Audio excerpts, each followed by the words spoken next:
Video clip में आपको ये बताया जाता है कि क्या PB 1692 ये मूंजी की किस्म है, ये शॉर्ट ड्यूरेशनल वैरायटी है, ये काश्त करें या ना करें। इसकी कई रिजर्वेशन सामने आ रही हैं। देखें, ये PB 1692 जो है ये इंडियन किस्म है बासमती की, जो 80-90 दिनों में पक जाती है। हमारे भी 1-2 साल से काफ़ी ये लग रही है, इससे अच्छी पैदावार देती है।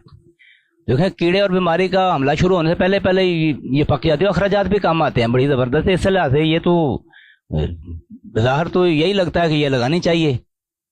ये बहुत बड़ी बात है कि अगर मौसम साजगार हो तो ये साल में 2 फसलें भी ली जा सकती हैं। खाने में भी अच्छी पैदावार, अच्छी है, काफ़ी खूबियाँ हैं।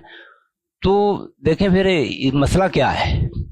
देखें, हमारी अक़साम जो है ना, इतने अरसा के दौरान यानी कि 3 माह के अंदर अंदर इतनी पैदावारी सलाहियत उनमें उन अक़साम में नहीं है। लेकिन ये गैर मंजूर शुदा किस्म है। देखें, कोई गाड़ी जो है ना बगैर नंबर प्लेट के मोटरवे पे सबसे आगे काटती जाए, उसकी कोई हैसियत